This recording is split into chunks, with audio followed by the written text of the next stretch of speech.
మిత్రమా అందరికీ కూడా శుభోదయం అండి. ఈరోజు ఎగ్ కర్రీ డిఫరెంట్ గా చేద్దాం అనుకున్నాను. ఇప్పటికి మనము చాలా రకాల ఎగ్ కర్రీలు చూసాం కదా. ఈ రోజు ఇంకొక రకమైనటువంటి ఎగ్ కర్రీ అనమాట. చాలా టేస్టీగా ఉంటుంది. దీన్ని మనం అన్నంలోకి తిన్నా, చపాతీలోకి తిన్నా, దీంట్లో తిన్నా చాలా బాగుంటుంది అనమాట. అది ఎలా చేయొచ్చో చూద్దామా. ఇంతకుముందు ఎప్పటినో చేద్దాం అనుకున్నాను, కానీ ఈ రోజుకి దానికి ముహూర్తం వచ్చిందనమాట.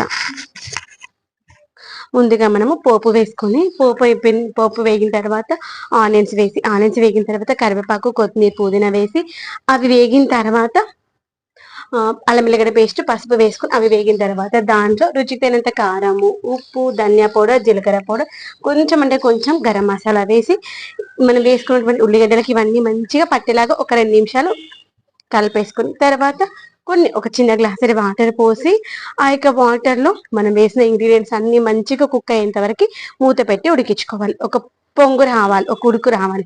అలా ఒక ఉడుకు వచ్చిన తర్వాత మనం ఎన్ని కోడిగుడ్లు వేయాలనుకుంటున్నామో అన్ని కోడిగుడ్లు ఒక్కొక్కటిగా ఒక్కొక్క ప్లేస్ లో వేస్తూ ఉండాలి. ఒకదానిపైన ఒకటి కాకుండా ఒకదాని పక్కన ఒక్కొక్కటి వేసుకుంటూ అలా వేసేటప్పుడు స్టవ్ అయితే చిన్నగా ఉండాలి, గుర్తుపెట్టుకోండి.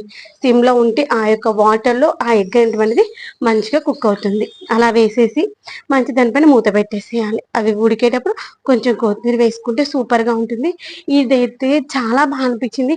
ఎప్పటినో చేయాలనిపించింది కదా, కానీ చేసినప్పుడైతే చాలా బాగా నచ్చింది.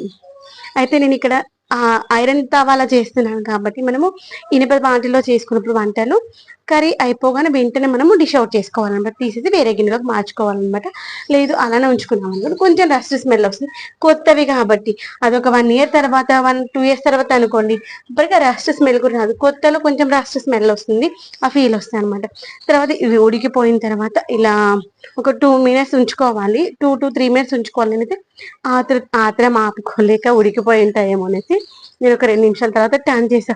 ఎందుకంటే భయం, కొత్తగా ట్రై చేస్తున్నప్పుడు అనిపిస్తుంది కదా, అమ్మో ఇది మంచిగా రాకపోతే ఇంట్లో వాళ్ళు తిడతారా అన్న భయం అనిపిస్తుంది కదా. ఆ ఆత్రంతో దట్టి డిన్నర్ కోసం చేశాను అనమాట. చపాతీలకి నచ్చలేదు అనుకోండి, అప్పటికప్పుడు ఇంకేం చాలా భయానికి ఆత్రం ఆపుకోకుండా టర్న్ చేసేసి ఉడికిందా లేదా చెక్ చేసా. ఉడికిందమ్మా, సాటిస్ఫైడ్ అనమాట. ఓకే, కర్రీ అయితే ఖరాబ్ కాలేదు అనేసి. కొత్తగా వంటలు ట్రై చేసేటప్పుడు ఇలా అనిపిస్తుంది కదా. మీకు కూడా అట్లా అనిపించిందా? కామెంట్ సెక్షన్ చెప్పడం మర్చిపోవద్దు. తర్వాత దీన్ని మనం వాటర్ వేసి కుక్ చేసాం కదా, దీంట్లో ఉన్న వాటర్ మొత్తం ఎగిరిపోయేంత వరకు ఫ్లేమ్ పెట్టేసుకొని కుక్ చేసుకోవాలి. అప్పుడు దాంట్లో వాటర్ అంతా వెళ్ళిపోయిన తర్వాత దాన్ని డిష్ అవుట్ చేశాను. చాలా యమ్మీగా ఉన్నటువంటి ఎగ్ కర్రీ అయితే రెడీ అయిపోయింది. దీన్ని ఎగ్ కర్రీ అంటారా, ఎగ్ పురుటు అంటారా, బాయిల్డ్ ఎగ్ అంటారా, ఆమ్లెట్ కర్రీ అంటారా, ఏదన్నా పేరు కావచ్చు, కానీ కోడిగుడ్డు కూర, కోడిగుడ్డుతో చేసినటువంటి కూర సూపర్ గా ఉంది అన్నంలోకి.